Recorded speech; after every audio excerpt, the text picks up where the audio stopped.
வணக்கம். 8 கிராம் ஒரு பவுன் செயின் அப்படின்னா 8 கிராம் ஒரு பர்சன்டேஜ்னு போடுறாங்க, 12 போடுறாங்க, 9 போடுறாங்க, 8 போடுறாங்க, 10 போடுறாங்க. ஒவ்வொரு கடைக்கு தகுந்த மாதிரி, ஒவ்வொரு ஆசாரிக்கு தகுந்த மாதிரி அவங்க போடுவாங்க. அவங்க என்ன இது போடுறாங்களோ அதுதான். ஓகேங்களா? இதில் ஏன் வேஸ்டேஜும் வாங்கிக்கிறாங்க, கூலி வாங்கிக்கிறாங்க அப்படின்னு எதுக்காக வாங்குறாங்கன்னா, அதுக்கு உங்களுக்கு தெளிவாக சொல்கிறேன், எக்ஸ்பிளைன் பண்ணுறேன். இப்போ பார்த்தீங்கன்னா கால்குலேட்டர் உங்கள் செல்ஃபோன்லையும் இருக்குது, கால்குலேட்டர் இந்த மாதிரி கால்குலேட்டரும் இருக்குது. ஓகேங்களா? இந்த கால்குலேட்டர் எடுத்து 8 பெருக்கல் 12% போடுங்க. ஓகேங்களா? போட்டு இது பண்ணி பார்த்தீங்கன்னா 0.960 மில்லி வரும். அதாவது 0. ஓகேங்களா? 960 இதுதான் வரும். ஓகேங்களா? 960 மில்லி தங்கமாக வரும், மெட்டல். ஓகேங்களா? 960 மில்லி தங்கமாக வருதுன்னா இது 1 கிராமுக்கு கொஞ்சம் கம்மி. ஓகேங்களா? 1 கிராமுக்கு ரொம்ப கம்மி. இதை பெருக்கல் இன்னைக்கு ரேட்டுக்கு 9000 போட்டோம்னா எவ்வளோ ஆச்சுங்க? 8600 ரூபா ஆச்சு. 8640 ரூபா ஆச்சு. அதாவது 12% போட்டோம்னா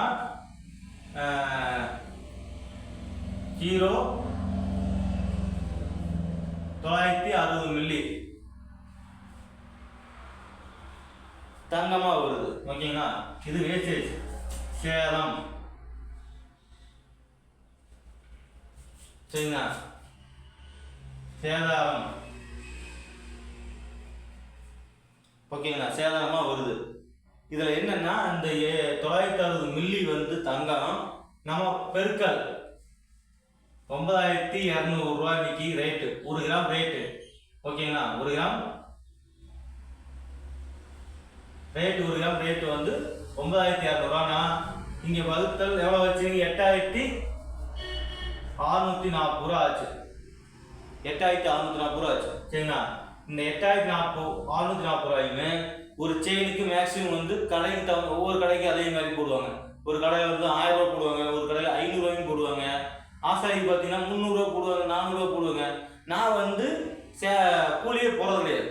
இந்த என்ன பர்சன்டேஜோ, 12%, 8%, 9%, 10%, அது என்ன தங்க வருதோ அதை மட்டும் தான் வாங்குவேன். கூலிக்கு தனியாக நான் எதுவுமே வாங்க மாட்டேன். ஓகேங்களா? இதுக்குண்டான அமௌண்ட்டு இதுதான், 8640 ரூபா. 8640 ரூபா. ஓகேங்களா? இதுதான் தங்கமாக வருது. இப்போ நான் கூலி வாங்கலை. ஓகேங்களா? நீங்கள் 8 கிராம் காயினா கொடுத்துட்டீங்க, நான் திருப்பி 8 கிராம் செயினா உருவம் மாற்றி, அதாவது காயினா இருக்கிறது நான் செயினா ஒரு டிசைனாக மாற்றி உங்களுக்கு தான் மேனுஃபேக்சர் பண்ணி உங்களுக்கு கொடுக்குறேன், மேனுஃபேக்சர் பண்ணி கொடுக்குறேன். அப்போ இந்த 8640 ரூபா நான் வாங்குவேன். ஏன்னா நான் கூலிங்கன்னு சொல்லிட்டு 300 ரூபாயோ இல்லை 1000 ரூபாயோ இல்லை 500 ரூபாயோ வாங்கவே மாட்டேன். 500 ரூபாயோ நான் வாங்க மாட்டேன். சரிங்களா? என்னோடதுல நான் வாங்க மாட்டேன். இதை மட்டும் தான் வாங்குவேன். ஓகேங்களா? இது நான் வாங்குறதுனால இந்த வேஸ்டேஜ் தான் இந்த அமௌண்ட். இன்னைக்கு ரேட்டுக்கு இன்னைக்கு இந்த அமௌண்ட் வருது. ஓகேங்களா? இந்த அமௌண்ட்டை வச்சு தான் இந்த 8 கிராம் தங்கத்தை காயினை, ஓகேங்களா, காயின் காசுங்கிறத நான் உங்களுக்கு செயினா மாற்றுறேன். சரிங்களா? செயினா மாற்றும் போது எனக்கு இவ்வளோ அமௌண்ட் நீங்கள் கையில் கொடுக்குற மாதிரி இருக்கும். நீங்கள் 8 கிராம் கொடுத்ததை நான் 8 கிராம் கொடுத்துட்டேன்.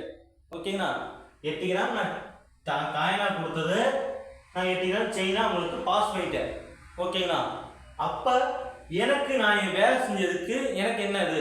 நான் கூலி உங்கள்கிட்ட வாங்கலை. புரிஞ்சுங்களா? உங்ககிட்ட கூலியே நான் வாங்கலை. நான் வாங்குறதும் இல்லை. நான் எப்பயும் பர்சன்டேஜ் வாங்குறது, இப்பயும் வாங்குறது, எப்பயும் வாங்க மாட்டேன். இதுதான் இந்த பர்சன்டேஜ் நான் போட்டிருக்கிறதா நான் உங்ககிட்ட வாங்கியிருக்கேன். இந்த 8640 ரூபா கொடுத்தா நான் செஞ்சு கொடுத்துருவேன். ஓகேங்களா? இந்த 8640 ரூபா உங்களுக்கு அவ்வளோ செலவாகுமா அப்படின்னு கேட்டால் கம்பல்சரி ஆகும். அதாவது 8640 ரூபாயில் எனக்கு மேக்ஸிமம் 6000 ரூபாய் கேரண்டி ஆகும். 6000 ரூபாய் கேரண்டி ஆகும். ஏன், என்ன காரணம்னா நான் இது மல்டி பண்ணுறது, அதாவது உருக்கிறது,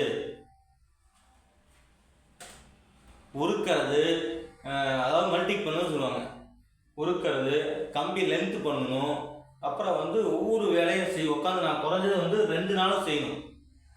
நான் குறைஞ்சது காலை 9 மணிக்கு வந்து உட்காந்தா சாயங்காலம் 6 மணி வரைக்கும் இந்த மாதிரி தொடர்ச்சியாக நான் 2 நாள் செய்யணும். அப்படி 2 நாள் செய்யும்போது எனக்கு ஒரு கூலி மேக்ஸிமம் ஒரு சராசரி ஒரு வேலைக்கு போனாங்கன்னா ஒரு கூலின்னு சொல்லிட்டு ஒரு 1000 ரூபாயா வரும். எனக்கு 2000 ரூபாய் கூலி வந்துச்சுன்னா மீதி எவ்வளோ இருக்குது? 4000 ரூபாய் இருக்குமா? புரிஞ்சுங்களா? 4000 ரூபாய் இருக்கும். இந்த 6000 ரூபாய் நான் 2000 ரூபாய் போச்சுன்னா இன்னும் 4000 ரூபாய் இருக்கும்.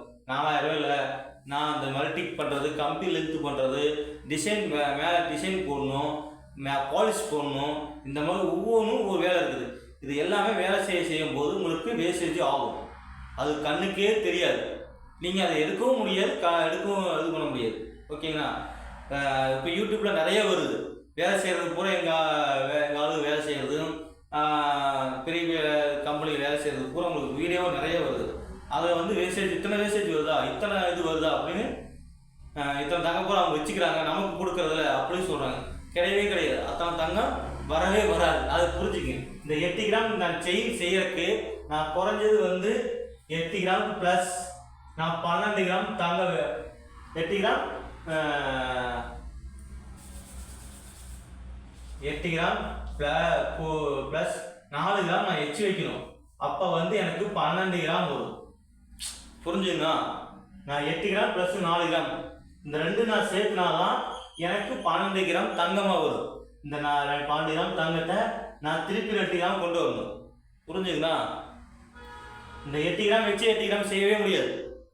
அது எவ்வளோ பெரிய ஆளாக இருந்தாலும் சரி, எவ்வளோ பெரிய கம்பெனியாக இருந்தாலும் சரி, இல்லை எவ்வளோ பெரிய ஆசாரிகளாக இருந்தாலும் சரி, எவ்வளோ பெரிய கடையாக இருந்தாலும் சரி, 8 கிராமுக்கு 8 கிராம் தங்கம் வச்சு வேலை செய்யவே முடியாது.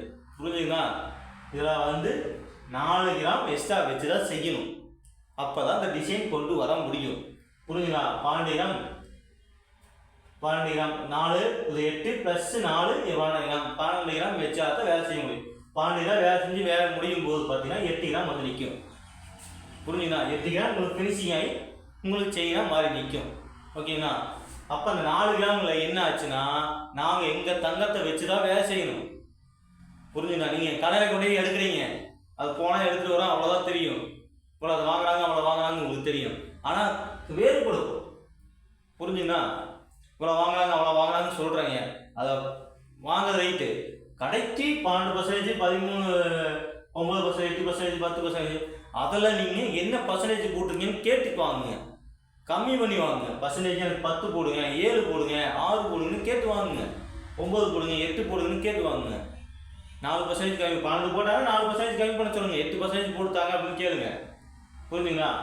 இந்த மாதிரி வேலை செய்யும்போது உங்களுக்கு வந்து எனக்கு எவ்வளோ கையில் கிடைக்குன்னா 3 கிராம் தான் கையில் கிடைக்கும். இந்த வேலையெல்லாம் செஞ்சு நான் செயினாக மாற்றி விற்கும்போது 3 கிராம் புள்ளி எனக்கு 6 மில்லி தான் தங்கமே கிடைக்கும்.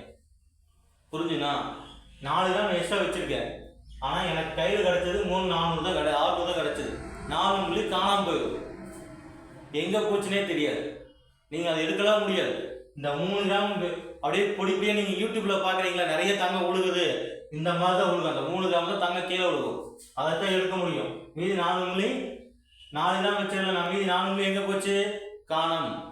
அப்படியே புகையாக போயிடும், கண்ணுக்கு தெரியாது, எங்கேயுமே எடுக்க முடியாது. நீங்கள் பட்டை கூட்டி என்னதான் கூட்டு கழுவி தண்ணி ஊற்றி எடுத்தாலும் வரவே வராது. ஓகேங்களா? 6 மில்லி தான் கிடைக்கும். 3 600 தான் கிடைக்கும். 4 மில்லி காணாமல் போச்சு. ஓகேங்களா? இதெல்லாம் சேர்த்தி தான் வந்து நம்ம வந்து பர்சன்டேஜில் போடுறோம் தங்கமாக. 960 மில்லி தங்கமாக. ஓகேங்களா? இந்த 960 மில்லியில் 4 மில்லி கண்ணுக்கு தெரியாமல் போயிடுச்சுன்னா மீதி எவ்வளோ இருக்கும்? நல்லா புரிஞ்சுக்குங்க. 4 கிராம் நம்ம வச்சுருக்கோம், 4 மில்லி காணாமல் போயிடுச்சு, மீதி 3 600 தான் இருக்கும். அப்போ 4 மில்லியில் இந்த 960 மில்லி நாங்கள் உங்கள்கிட்ட வாங்குறதுல 4 மில்லி போச்சுன்னா மீதி 500 மில்லி கையில் இருக்கும். 560 மில்லி தான் இருக்கும். சரிங்களா? அதுதான் பணமாக கன்வெர்ட் ஆகும். அந்த பணத்தை வச்சு நாங்கள் 3 நாளுக்கு வேலை செய்யணும். ப்ளஸ் எங்களுக்கு கரண்ட்டு பில்லு, இந்த ஒவ்வொரு வேலை செய்யும்போது கரண்ட் பில்லு உருக்கிறது வந்து கரண்ட் தேவைப்படும், அதுக்கு கரண்ட் பில் கட்டணும். மிஷின் கம்பி லென்த்து பண்ணுறதுக்கு அது பெரிய வேலை, அதை பண்ணுறதுக்கும் மிஷின் வேணும், அதுக்கு கரண்ட் வேணும், அதுக்கு கரண்ட் பில் கட்டணும். இந்த மாதிரி ஒவ்வொரு வேலைக்கு ஒவ்வொரு இதுக்கும் ப்ராசருக்கு கண்டிப்பாக செலவாகும். புரிஞ்சுங்களா? அந்த செலவு தான். அதுவும் இல்லாமல் இந்த ஒருத்தர் மட்டும் தான் இந்த வேலையை செஞ்ச முடியும்னா கண்டிப்பாக கிடையாது. நீங்கள் எவ்வளோ விலை கடைக்கு கொண்டு போனாலும் சரி, ஒருத்தர் தான் வேலை செய்வாங்கன்னா கண்டிப்பாக கிடையாது. சரிங்களா? ஆசாரிகிட்ட கொடுப்பாங்க. அந்த ஆசாரி வந்து கடைக்காரங்க 12% போடுறாங்கன்னா ஆசாரிக்கு வெறும் 6-7 தான் கொடுப்பாங்க. 7% தான் கொடுப்பாங்க ஆசாரிக்கு. மீதி அவங்களுக்கு 5% சும்மா கடையில் உட்காந்துட்டே வாங்கிக்குவாங்க. புரிஞ்சுங்களா? மீதி 7% தான் கடைக்கு ஆசாரிக்கு கொடுப்பாங்க. அந்த 7% வச்சு தான் வேலை செய்யணும். புரிஞ்சுங்களா? ஆசாரியை ஆனால் அது ஒருத்தர் தான் செய்வாங்கன்னா கண்டிப்பாக கிடையாது. நீங்கள் எவ்வளோ போய் கடைக்கு கொண்டு போனீங்கன்னாலும் சரி, இல்லை அவங்களே ஓடு மிஷின் எல்லாமே அவங்களே வச்சுருந்தாலுமே அந்த ஒரு ஆள் செஞ்சுருவாங்கன்னா கண்டிப்பாக கிடையாது. அதுக்கு 2-3 பேர் வேணும். டிசைன் போகிறதுக்கு ஒருத்தர் இருப்பாங்க, பாலிஷ் போகிறதுக்குன்னு ஒருத்தர் இருப்பாங்க. சரிங்களா? அவங்க குமார் தங்கமலை, ஆல்காஸ், மலபார் கோல்டு எல்லாமே தனியாக கம்பெனியே வச்சுருக்காங்க. தனியாக ஒரு ஃபேக்ட்ரி இருக்குது. அவங்கக்கிட்ட கொண்டு கொடுத்தீங்கனாலும் அவங்களும் அந்த ஃபேக்ட்ரிக்குள்ளே போனாலுமே அவங்க வந்து ஒருத்தர் தான் அந்த வேலை செய்வாங்கன்னா கிடையாது. 3 பேர் 4 பேர் வேலை செய்யணும். அந்த ஒரு செயின் வேலை செய்யறதுக்கு 3 பேர் வேலை செய்யணும். அப்படிங்கும்போது பாலிஷ் போகிற ஒருத்தர், டிசைன் போடுறது ஒருத்தர், வேலை செய்கிறதுக்கு ஒருத்தர், இந்த மாதிரி நிறைய பேர் இருக்காங்க. அவங்களுக்கெல்லாம் உங்களுக்கு பிரித்து கொடுக்கும்போது பணமாக கன்வெர்ட் பண்ணும்போது இந்த 6000 ரூபா கன்வெர்ட் பண்ண முடியும். புரியுதுங்களா? மீ 2000 கேரண்டியாக லாபம் கிடைக்கும். கிடைக்காமலாம் போகாது. இது வந்து ஆசாரிகளுக்கு கொடுத்தீங்கன்னா இந்த 2000 லாபம் கிடைக்கும். புரிஞ்சுங்களா? ஆனால் அதே வந்து கடைக்காரங்களுக்கு கொடுத்தீங்கன்னா, பெரிய கடைக்காரங்களுக்கு கொடுத்தீங்கன்னா அந்த 2000 அந்த ஆசாரி வேலை செய்கிற ஆளுக்கு கண்டிப்பாக கிடைக்காது. கடைக்காரங்களுக்கு கொடுத்தா அதிகமாக போய் சேரும். ஏன்னா அவங்க கொடுக்குறதே கம்மியாக தான் கொடுப்பாங்க. நான் வந்து சும்மா சொன்னது 12%, அதுக்காக தொழிலாளர்களே. இதுவே எங்களுக்கு ஆசாரி கொடுக்கும்போது 7% தான் கொடுப்பாங்க. 7% கொடுத்தாங்கன்னா இந்த தங்கம் இதோட ரொம்ப கம்மியாக வரும். அப்போ பணமாக கன்வெர்ட் பண்ணும்போது 200 பணமாக கன்வெர்ட் பண்ணும்போது வெறும் 6000 ரூபா தான் வரும். 6000 ரூபா வச்சு தான் வேலையே செய்ய முடியும். நான் இது எப்படி, இது உண்மையா பொய்யா அப்படிங்கிறது நிறைய டவுட்டாக இருக்கும். நான் உங்களுக்கு அடுத்த வீடியோ கண்டிப்பாக அதை காட்டுறேன். நீங்கள் பாருங்கள். பார்த்தீங்கன்னா தான் இன்னும் புரியும். எப்படி கம்பி லென்த்து பண்ணுறது, என்னென்ன பண்ணுறது அப்படின்னு உங்களுக்கு தெளிவாக புரியும். அது வரைக்கும் புரியாது. இது இப்போதைக்கு நான் விளக்கம் சொல்லிக்கிறேன். அடுத்த ட்ரிப் வந்து அந்த விளக்கத்தை நான் உங்களுக்கு வீடியோவாக காட்டுறேன். ஓகேங்களா? நன்றி நன்றி நன்றி. அப்படியே லைக் போட்டுருங்க, ஷேர் பண்ணிடுங்க.